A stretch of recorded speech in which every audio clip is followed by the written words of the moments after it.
Hey everyone, here is the last video of the God of small Things, जिसमें हम quote पढ़ेंगे author का, उसके बाद story and possible autobiographical elements. Let's start it. Quote by her, which is Arundhati Roy. There are things that can't be forgotten. कुछ ऐसी चीज़ें होती हैं जिन्हें भुलाया नहीं जा सकता.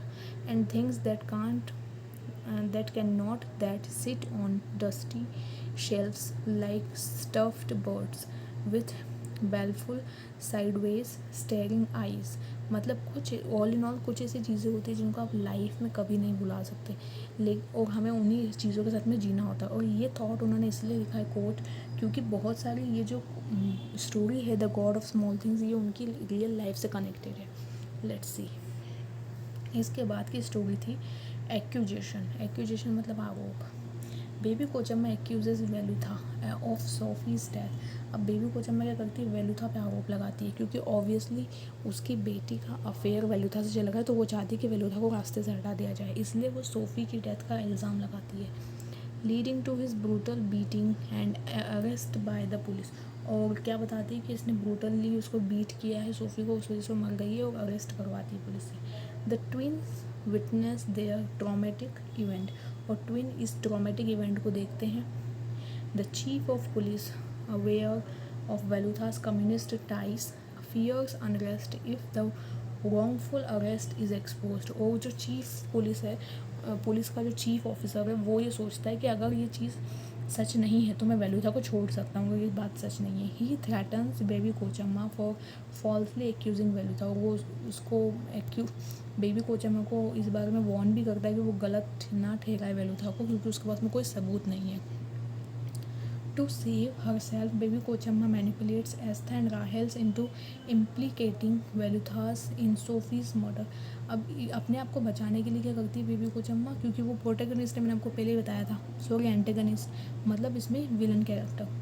तो वो एस्था और राहेल को खुद को बचाने के लिए, मतलब बेबी कोचम्मा खुद को बचाने के लिए एस्था और राहेल को भी इस मर्डर में इन्वॉल्व करना चाहती है वेलुथा के साथ. Velutha in Sophie's murder. Velutha dies from his injuries. और जो वेलुथा है वो आखिरकार मर ही जाता है बेचारा उसकी इंजरीज की वजह से. Results of misunderstanding. अब क्या होता है, जो मिसअंडरस्टैंडिंग उसका क्या रिजल्ट है. Despite Ammu's attempts to tell the truth. अब अम्मू के जो अटैम्प्ट थे सच कहने के, जो उसने अटैम्प्ट किए थे, उसके बावजूद Baby Kochamma convinces Chacko that Ammu and the twins are responsible for Sophie's death. वो चाको को कन्विंस कर लेती है, मतलब अपने बेटे को. किस चीज़ के लिए कि बेबी को, ये जो बेबी कोचम्मा जो है वो कन्विंस करती है चाको को ये बताने के लिए कि तुम भी यही बात बोलो कि सोफ़ी की डेथ के लिए दो लोग जिम्मेदार हैं. एक तो वो वेलुथा जो कि अब तो मर ही चुका, और वो ट्विन ब्रदर सिस्टर भी, जो कि उसके नाती लगते हैं, उनको ब्लेम कर गई है. Chacko ejects Ammu from the house. अब चाको जो है वो अम्मू को बाहर भेज देता है, हाउस के घर के बाहर. वो क्योंकि वो भी समझ चुका कि इसमें सबसे बड़ी जो एक विलन कैरेक्टर है वो बेबी कोचम्मा ही है, तो वो नहीं चाहता, भले उसकी माँ है पर फिर भी उसको बाहर भेज देता है करके. Separating Estha from her forever. और एस्था को उससे हमेशा के लिए अलग कर देता है. Ammu dies alone in a motel at 31. और 31 की एज में अम्मू की मौत हो जाती है अकेले अकेले रहकर. Rahel moves to America to attend the university. और राहेल जो है, मतलब जो लड़की है, दोनों ट्विन ब्रदर सिस्टर में से वो लड़की अमेरिका चली जाती है यूनिवर्सिटी अटेंड करने, but returns to Ayemenem after tumultuous life. मतलब अपनी बहुत ज़्यादा परेशान लाइफ को देखते हुए वापस उसी जगह आ जाती है. She reunites with Estha. और अपने भाई से मिलती है, who has lived a solitary mute existence, जो कि बिल्कुल अकेला सा, बिना किसी से बात करा हुआ रह रहा है अकेले अकेले. विथ बेबी कोचम्मा. किसके साथ, बेबी कोचम्मा के साथ.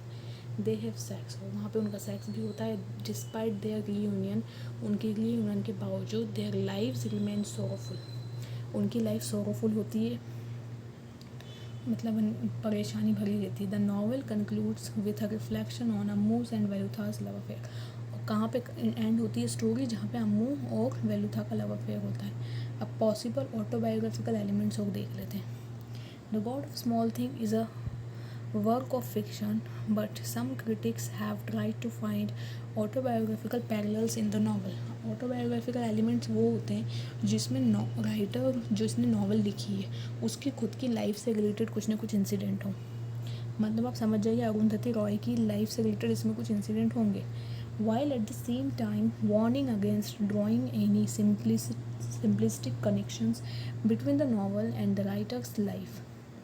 Some of the similarities between Roy's life and that can the characters she creates include her own Syrian Christian and Hindu lineage. The divorce of her parents, अब वो अपनी भी लाइफ का बताती है कि वो खुद तो क्रिश्चियन थी, हिंदू उसके पार्टनर रह चुका था और उसका पेरेंट्स का भी डाइवोर्स हुआ था when she and her brother were very young, जब उसके दोनों मतलब वो उसका भाई बहुत यंग थे तभी डाइवोर्स हो गया था। Her return to the family home in Ayemenem after her mother's divorce, अब वो उस प्लेस पे आती है अपनी मदर के डाइवोर्स के बाद, and the education in an architectural school, और वहाँ पे एजुकेट होती है टू नेम अ फ्यू, जिसके बारे में बहुत कम लोगों को पता है। Some critics also attributes the political awareness manifested in the God of small things to Roy's family early life influences from her mother. कुछ लोग ऐसा भी बताते हैं कि रॉय की अर्ली लाइफ का इन्फ्लुएंस उनकी मदर से रिलेटेड जो भी था उसको बेसिस पे उन्होंने ये नॉवल लिखी थी। Who was an activist and feminist, जो कि एक्टिविस्ट भी थी और एक फेमिनिस्ट भी थी। So this was all in this video. यहीं पे ये स्टोरी भी एंड हो जाती है और यहीं पे ये पूरा नॉवल एंड होता है, जिसमें मैंने आपको ऑटोबायोग्राफिकल एलिमेंट्स भी बता दिया। आप चाहें तो इसका स्क्रीनशॉट्स लेके भी इसको स्टडी अच्छे से कर सकते हैं। So thank you for watching this video and let's meet in our next video with a new novel and a new story. Thank you.